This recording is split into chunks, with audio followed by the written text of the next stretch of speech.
This is one of those moments that makes you question everything about loyalty, power, and forgiveness in professional golf. Something happened behind the scenes that nobody expected, and it involves two names you definitely know, but one of them you might not fully understand yet. Brian Rolapp, Phil Mickelson. One is the new CEO of the PGA Tour. The other is a six-time major champion who walked away from everything 3 years ago. And now, Mickelson wanted back in. He wanted a face-to-face meeting with Rolap to discuss his future. But Rolap said no. Not just no to the meeting. No to the entire idea of Phil Mickelson coming back. Players are stunned. Not because they love Mickelson. Some do, some don't.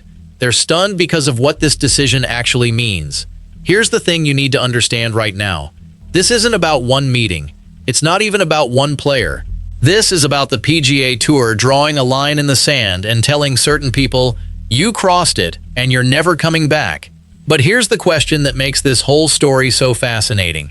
Why would Rolap, a businessman who knows nothing about golf culture, go out of his way to embarrass one of the biggest names in the sport? And why are players quietly admitting behind closed doors that they don't know what comes next? That's what we're about to break down, because this story has layers, and every layer reveals something uglier about the current state of professional golf. Before we dive in, I want to ask you something. Do you think Mickelson deserves a second chance, or did he make his bed when he left for LIV? Drop your take in the comments. I genuinely want to know where real golf fans stand on this. And if you care about what's actually happening behind the scenes on the PGA Tour, hit that subscribe button. Because this channel isn't about fluff. It's about the real conversations that everyone else is afraid to have. Now let's get into it. Because what Rolap did next is where this story gets really interesting. And to understand why this rejection matters, you first have to understand who Brian Rolapp actually is. Because this is not your typical golf guy. This is not someone who grew up dreaming of Augusta National or studying the history of the Masters. Rolap came from the NFL, 22 years with the league. He built the NFL Network. He brokered billion-dollar deals with Apple, with Nike, with Fanatics. He's a media shark in a suit, and that's exactly why the PGA Tour hired him. They didn't want a golfer. They didn't want someone who would cry over tradition or get emotional about the game's legacy. They wanted a businessman, a negotiator, someone who could look at the LIV Golf War and say, here's how we win. Here's what makes this even more interesting. Rolap isn't just some temporary fix. He's going to be the first person in PGA Tour history to hold both the CEO and commissioner titles at the same time. Starting January 1st, 2027, Jay Monahan steps aside, and Rolap takes full control. No safety net. No one above him. So when Phil Mickelson wanted a face-to-face meeting, he wasn't asking to see some middle manager. He was asking to see the guy who will define the future of professional golf for the next decade. But here's the part that should make you stop and think. Rolap has never played professional golf. He's not a member of any tour. He doesn't have a handicap that anyone cares about. He's a corporate executive who happens to run golf's biggest organization. And that changes everything. Because when you're a businessman like Rolap, you don't make decisions based on loyalty or forgiveness. You make decisions based on leverage, on precedent, on sending a message that everyone in the room understands. And the message he's about to send? It arrives in the form of a document called the Returning Member Program. That program is what turned this entire situation from a simple meeting request into a full-blown crisis. And once you see how it was written, you'll understand exactly why Phil Mickelson got the door slammed in his face. On January 12, 2026, Rolap stood in front of the golf world and announced something that looked generous on the surface. A pathway back for LIV players who wanted to return to the PGA Tour. A chance at redemption. A clean slate. But then the details came out, and the details were brutal. The Returning Member Program was designed with one very specific rule. To qualify, a player had to have won a major championship or the Players' Championship between 2022 and 2025. That was it. That was the entire criteria. If you won one of those events in that 4-year window, you could apply to come back. Once. With no guarantee it would ever happen again. 4 players made the cut. Brooks Koepka, who won the 2023 PGA Championship. Jon Rahm, who won the 2023 Masters. Bryson DeChambeau, who won the 2024 U.S. Open, and Cameron Smith, who won the Players in 2022 and the Open Championship in the same year. 4 names. That's it. That's the entire list of players who were allowed to even ask the question. But here's where it gets interesting. The program came with a price tag attached, a heavy one. Any player who returned would lose access to the player equity program for 5 full years. They would receive 0 FedEx Cup bonus money in 2026. They'd have to play at least 15 tournaments, and they'd have to donate $5 million to charity. When you add it all up, the financial hit for anyone who came back was somewhere between $50 million and $85 million. That's not a welcome mat. That's a toll booth designed to make you think twice, 3 times, maybe 4. And yet, the program existed. A door was open. Just a crack. Just enough to let in a select few. But here's the part that made everyone's jaw drop. The golf world immediately noticed one glaring omission. One player who had won a major more recently than some of the others, and he wasn't there. Phil Mickelson's last major victory was the 2021 PGA Championship. He was 50 years old when he did it. The oldest major winner in the history of golf, a feat that will probably never be matched. If the qualification window had started in 2021, Mickelson would have been eligible. He would have had a path back. He would have had a chance to sit across the table from Rolap and make his case. But the window started in 2022, not 2021. 2022. Think about that for a second. The cutoff was moved by exactly 1 year. 1 year that happened to exclude the most high-profile LIV defector in the entire sport. And that wasn't an accident. There's no way it was an accident. The people who wrote this policy knew exactly what they were doing. They knew Phil Mickelson's last major was in 2021. They knew he was the face of the rebellion. They knew he had been the loudest critic of the PGA Tour's business model. They knew he had burned more bridges than any other player who left. And they set the cutoff at 2022 anyway. One golf analyst put it bluntly. He said, if the cutoff was 2021, Phil Mickelson would be eligible. 2022 was clearly chosen to exclude him. That's not speculation. That's looking at the evidence and drawing the only conclusion that makes sense. So now we have to ask the question nobody wants to answer.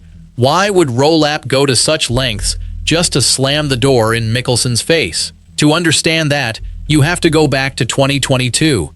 When LIV Golf first launched, it needed a big name. Someone who would legitimize the entire operation. Someone who would make other players feel safe jumping ship. Phil Mickelson was that name. He was the first superstar to leave. He signed a contract reportedly worth $200 million. And he didn't leave quietly. He went on a media tour that shocked everyone. He called the PGA Tour's business model obscene and greedy. He said the tour treated players like assets instead of partners. He basically declared war on the organization that had made him a multi-millionaire. And then he kept going.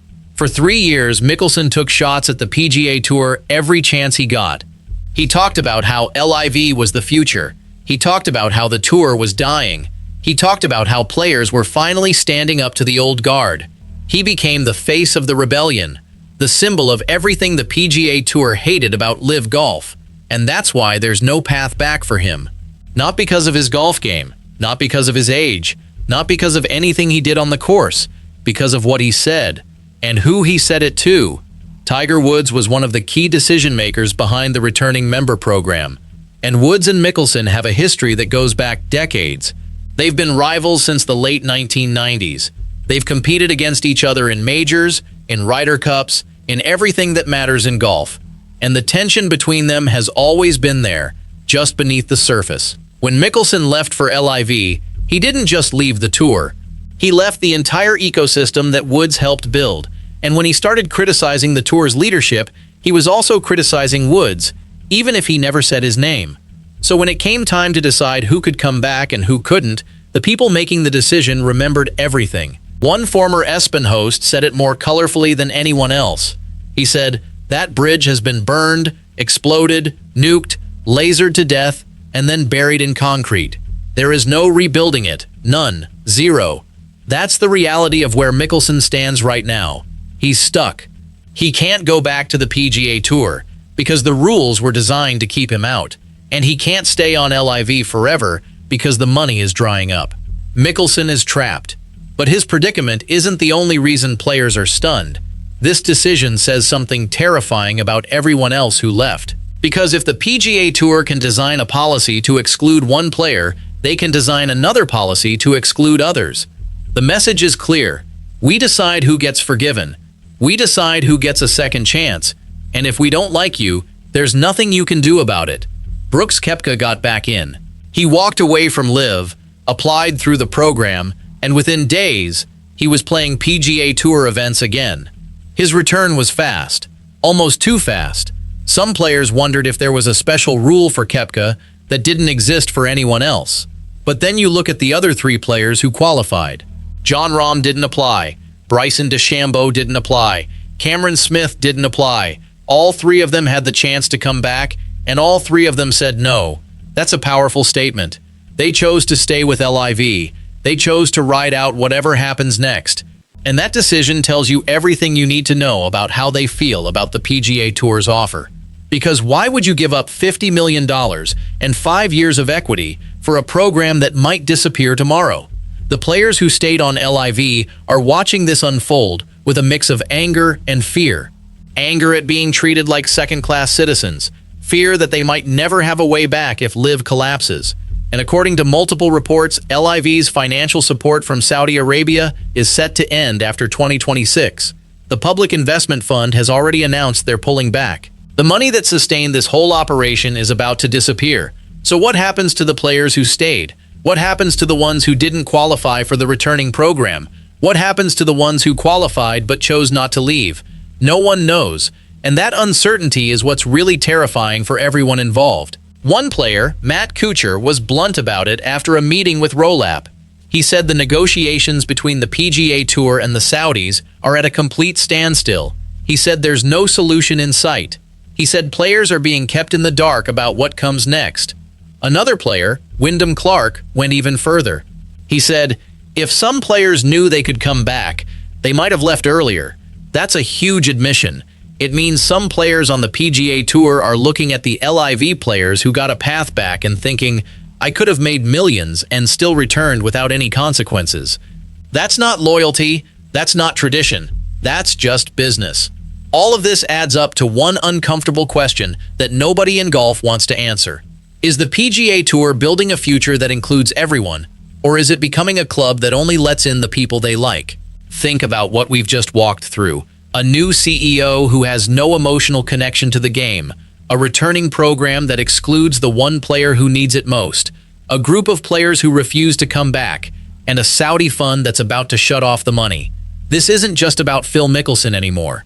This is about the entire structure of professional golf, about who gets to play, about who gets to stay, about who gets to decide. And that's the scariest part of all, because for the last 3 years, fans have been watching this war between the PGA Tour and LIV. We've been picking sides.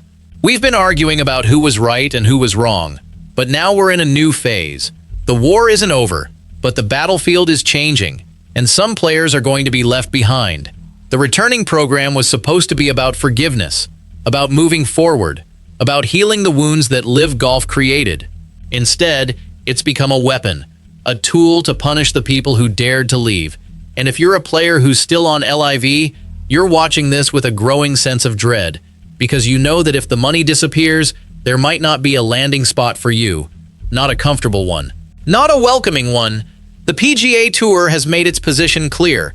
They will choose who gets a second chance, and they will choose who doesn't. So the question becomes, is this really the future we want for professional golf? A future where forgiveness is conditional, where loyalty is tested, where the people in charge decide who belongs and who doesn't? Because that's what we're looking at right now. That's the system Brian Rolapp is building, and Phil Mickelson is the first casualty of that system. But he won't be the last. So I'll ask you one more time. Do you think Mickelson deserves a second chance? Or did he make his bed when he left for LIV? Drop your take in the comments. I genuinely want to know where real golf fans stand on this. And if you care about what's actually happening behind the scenes on the PGA Tour, hit that subscribe button, because this channel isn't about fluff. It's about the real conversations that everyone else is afraid to have. If you made it this far, you're the kind of fan who actually cares about where this sport is heading. And that means you understand what this really is.